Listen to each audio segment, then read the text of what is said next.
On to another episode of Political Face Off, where trending issues that affect Nigerians are being discussed, deliberated, and analyzed. So, today with me here, we have the Editor-in-Chief of Daily Courier, Mr. Seun Ibukun Oni. Welcome. Thank you for having me. And by my left side is Mr. Sheriff Banki, the ADC Zonal Coordinator. We are Thank you. good to have you. Thank you. Thank you. We'll be discussing Kashim Shettima, and we'll also be assessing the other vice presidential candidates, Rotimi Amaechi and Rabiu Musa Kwankwaso. So I'll be asking my guests on the assessment and the value of this vice presidential candidate and what impact and electoral value they can add to their principles. So I will start with Mr. Seun Ibukun. You talking about the 2027 election. Don't you think, coupled with the economic falls and the inflation, rising of inflations, removal of fuel subsidy, the rising cost of living, don't you think the APC administration is going to meet a stiff resistance, unlike the 2023 election, comes 2027? Unfortunately, the right response would have been yes, but I'm one of the people who have been very vocal since the assumption of office of the incumbent that the opposition needed to come together, put their houses in order, and prepare for 2027. But the event the past 3 years has shown clearly that the opposition, sorry to say, are really not prepared for 2027 election. I don't expect any stiff opposition, and if I might say, bringing us back to the core political parties like we have today, the APC, the ADC, and the NDC, which of course are the two predominant opposition parties. I really can project based on hindsight and the events that will be leading to 2027 election that the incumbent will actually have easy win than 2023. That's my projection. For very obvious reasons. Number one, the vice presidential candidate, for instance, of the ADC, Rotimi and Meji, if you bring the three of them together, they have similarities. They have executive experiences, all right? Rotimi and Meji used to be used to be chairman of the. If you bring Shettima, former governor of Borno, you bring Kwankwaso, former governor of Kano. What else do they have in common? They are they have these. They will bring balancing, all right? The two of them will bring balancing. If you say religious balancing, Rotimi is a Christian. His Excellency Atiku Abubakar is a Muslim. Now, the incumbent, what we have seen that was a major issue against him in 2023 was the religious factor. And we have seen nobody is talking about religion again. The focus has been on who can handle security. And I can tell you that from the conversations and events across the country leading to 2027 election, I think everyone had said to the fact that first, uh, having a northerner coming to take over when the South had just taken 4 years in office is not a good one for national cohesion. That's the conversation across the length and breadth of the country. I know that politicians are actually incurable optimists and they want to still put their head, but I can predict in 2027 the incumbent will return. It will even be easier than 2023 from the conversation we are having because the opposition seem not to be ready to take over the reign of authority. So I want you to raise. Oh, yes, you come. But I want you to rate the current vice presidential candidate we have, Shettima, Kwankwaso, and Amaechi. Rate them. Among those three, who do you think has the high electoral value that can contribute and that can impact Rotimi Nigeria? Amaechi, Rotimi. Why did you say Rotimi Amaechi? because Rotimi Amaechi is a fearless and he can even challenge his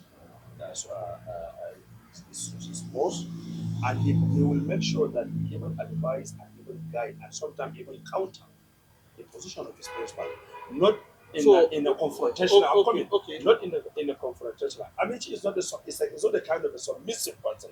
Unlike Shettima is an absolute, yes, loyalty is needed, But where your principal is going wrong, you have to stand for it. But I know the kind of having known the kind of the person as what he is, you cannot challenge him. Nobody can dare to challenge him in his party, not even Shetima or any other person. Okay. But just somebody like Amechi that has that kind of history.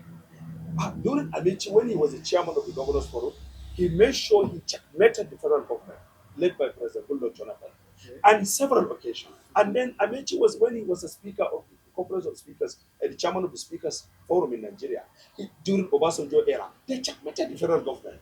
And Amaechi, when he was a minister under Buhari's government, he always engaged the president directly.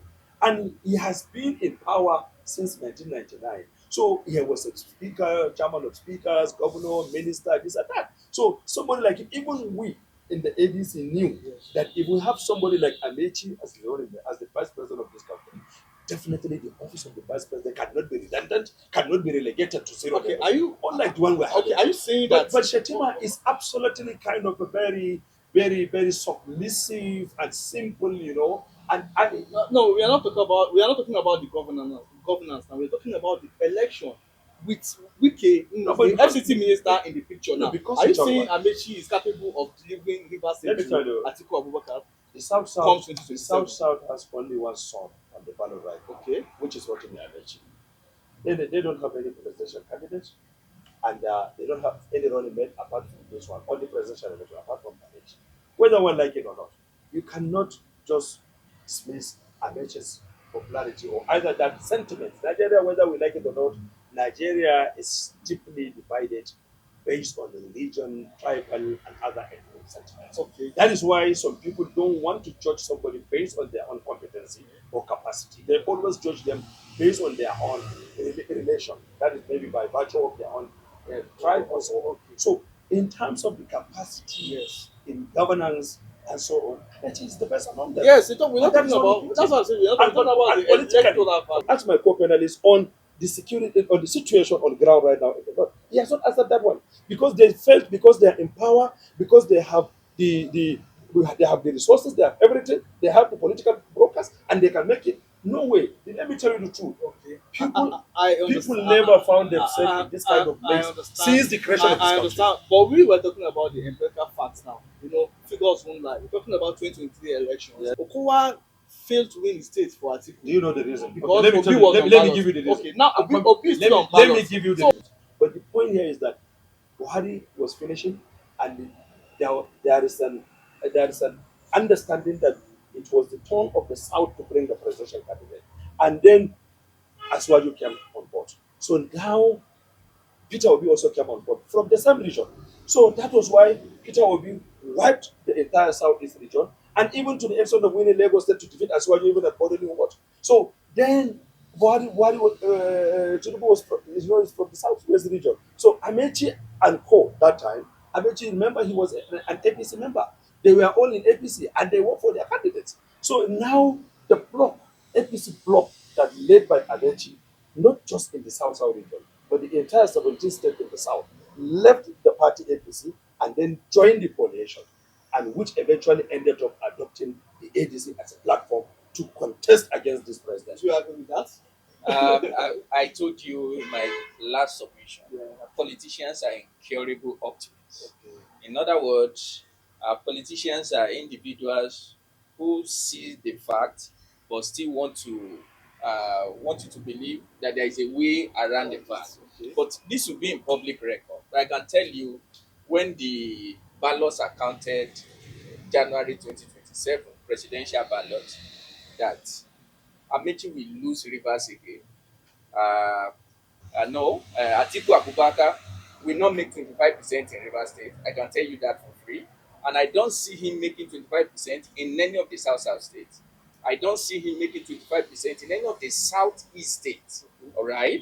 So the usual thing, the type of politics that Buhari played in the CPC days is what you are going to see repeated in 2027.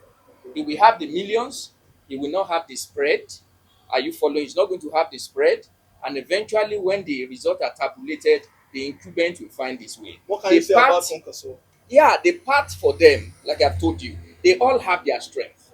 But that strength would have been useful to upsetting the current status quo. if they had brought all that strength in a single basket. But they have filtered that strength, and what you are going to see is that Kwankwaso is going to mess up the vote in Kano. All right? Atiku Abubakar is going to mess up the vote in the northeast, and he's going to struggle to make inroad into northwest and the north central. And my brother said Atiku would struggle for the Northwest. Atiku never struggled for the Northwest. Neither in 2023, and he would not again struggle in 2027. Northwest has been Atiku's stronghold at the moment, and the Northeast forget it. So the North Central he's talking about, he said Atiku will not win any of the state. He will be shocked this time around, and he will see the reality. Okay. And again, he talk about unfortunately, I will say it again, he's completely disconnected from the reality on ground. So that is why he will still assume, like Asiwaju has performed, nobody is not suffering in this country. Nigerians have never experienced this kind of trauma, this kind of inhuman atrocities being committed against its own citizens without showing any kind of empathy or sympathy by the leader.